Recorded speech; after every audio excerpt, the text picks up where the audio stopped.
Tervetuloa meidän Mansai-kilpailun haastatteluun. Meillä on Ken, joka veti tämän kilpailun. Sitten meillä on meidän viime vuoden voittajaduo Oho.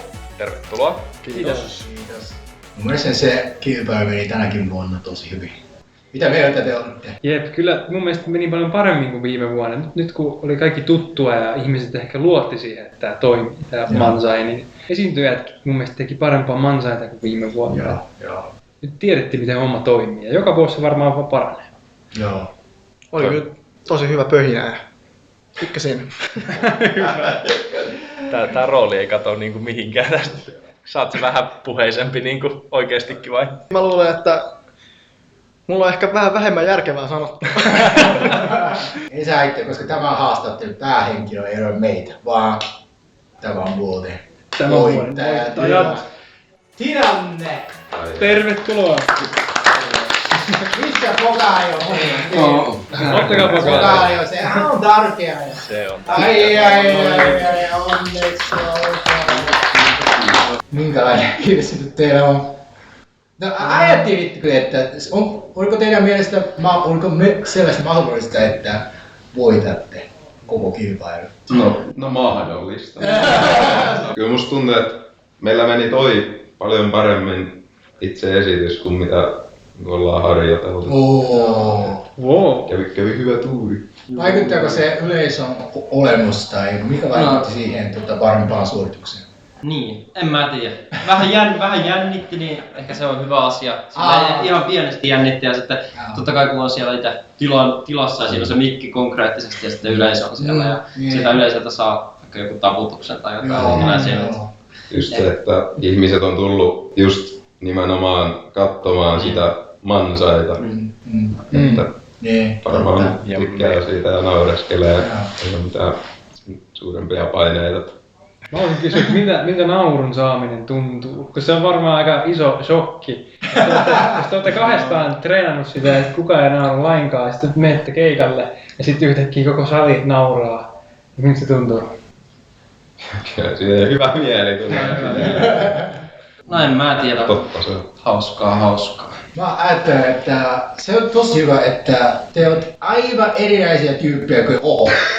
Ihan oikeasti eri tyyppejä, mutta silti teitä uudistaa se Mansai. Se on uskomatonta. Mä haluaisin kysyä, että mikä teidän suhde niin yleisesti on komediaan? Oletteko te niin kovia komediafaneja vai mikä se on se, niin kuin, miksi te päätitte lähteä mukaan kilpailuun? Meillä on ollut vähän tämmöstä niin kuin kasuaalia Mansaita tai silleen, että me koko ajan heitetään vitsiä toisella puolelta toisella koko ajan. Sama juttu teillä. Kyllä. Mä jotenkin koen, että Mansai se tavallaan täyttää semmoisen aukon, että semmoisessa esittävässä viihteessä ei ehkä niinku oo semmoista tavallista kavereiden keskinäistä läpänheittoa ja semmoista toiselta kuittailua ja semmoista. Niin itse ainakin tuntuu, että sit pääsee niinku kanavoimaan sitä meidän yhteistä meininkiä. Niin onko teillä sama fiilis siitä? Joo. Ollaan me nyt kaikkia sketsejä yritetty viritellä, mutta ei niistä ikinä mitään tuu, kun mitähän mä olin sanomassa. En mä tiedä, jatka se. Ihan sekaisin. Jotain sketsiä on yritetty tehdä, mutta ei siitä oikein koskaan tuu oikein mitään, jos siinä on niinku useampi henkilö. Niin. Nyt meitä on vaan 2. Ja me molemmat niinku haluttiin tehdä tätä, niin nyt se toimii. Niin. Joo, siis varmaan se vaatii aika ison tuurin, että syntyy sellaiset olosuhteet, että molemmat teistä haluu ja molemmilla on samantyyppistä visiota, että millainen Mansai tehtäisiin ja molemmat uskaltaa tehdä. Se on silleen aika niinku onnekasta. Mä en tiedä, onko teillä ollut hankaluuksia joidenkin visioiden kanssa? No siis... Joo. No siis aikataulujenkin kanssa, voi olla vaikea, että ehtii nähdä niin paljon, että voi treenaa. Joo, mä asun Keravalla, hän asuu Tampereella, niin on siinä nyt junamatkan päässä. Ja kyllä meillä on nyt vähän semmosia ristiriitoja ja eriäviä näkemyksiä, miten toi pitäisi tehdä, mutta siis kyllä mä nyt sanon, että kyllä me nyt oli aika samat viivat kumminkin loppupeleissä. Se on ehkä semmoista pilkunviilauksessa tuli semmosia, että toi pitää vetää tolleen tossa kohtaa ja sanoa tolleen tietyllä tavalla. Tuntuu, että me saatiin aika hyvin niinku turhat lörinät, mitkä nyt onkaan tosta lopullisesta esityksestä pois. Se on kyllä totta. Se oli tosi tiukka se taimaus. Siinä ei ollut, mun mielestä siinä ei ollut yhtään semmoista suvantoa, että yleisö on pitkään hiljaa. Se oli tosi hyvin tiivistetty. Miltä se teidän valmistautuminen tähän niin kuin oikeasti näytti. Me nähtiin videolta yksi näkökulma asiasta, mutta kuin paikkaansa pitävä tai ei paikkaansa pitävä se oli. No siis, lokaatio, missä me harjoiteltiin, niin se oli kyllä Kerava, mutta se ei ole ihan siellä Montussa. Se oli siellä Montun vieressä on semmoinen, onko se nyt joku kesäteatterisysteemi, niin siellä kesäteatterilla harjoiteltiin ulkona. Aidoita Manzai-komikoita kuulostaa. Joo, se ulkona on kyllä kiva harjoitella. Mutta se pitää vaan jotenkin olla silleen, että siellä ei ole ketään kuulemassa. Mitä he tekee? Siitä vois kääntää. Mä olisin nimenomaan halunnut, että me mennään nolaamaan itsemme jonnekin, mutta Mikko vähän... Se oli just se, kun siellä oli ihmisiä, niin sitten ei ehkä viittinyt vetää niin täysillä. Niin joo. Oliko se semmonen, että sitten veditte enemmän täysin vasta keikalla? No. Tuntuuko se aika lailla joo. No se onhan tosi ideaali varmaan, että siihen tulee se iso fiilis. Oliko teillä silleen jostain muualta semmoista huumorillista esikuvaa kuin Manzaista? Pulkkinen komedia, komediasarja, sketsisarja.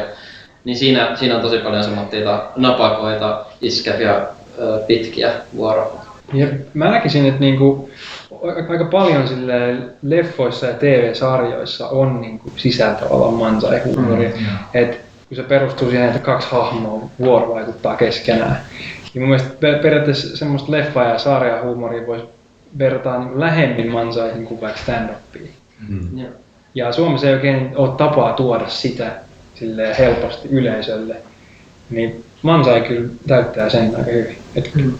Pulkkinen on hyvä esikuva tähän hommaan. Mua kiinnostaa, että ootteko te harrastanut jotain näyttelemistä? Ei me teatteria nyt. Niin. No ala-aste. No joo, ala-aste. Kesästä. Mikä joulunäytelmässä. Nekin ovat tärkeitä. Teillä on taipumus semmoiseen. Tai että ne deliverit oli niinku tosi täydellisen luontevia, mutta silleen samalla tosi kärjistettyjä. Et se on vaikea saada silleen, että se tulee niinku liioitellusti eikä se ole niinku semmoinen, mitä sä oikeasti sanoisit, mutta samalla se tulee sun suusta silleen, että se sopii siihen.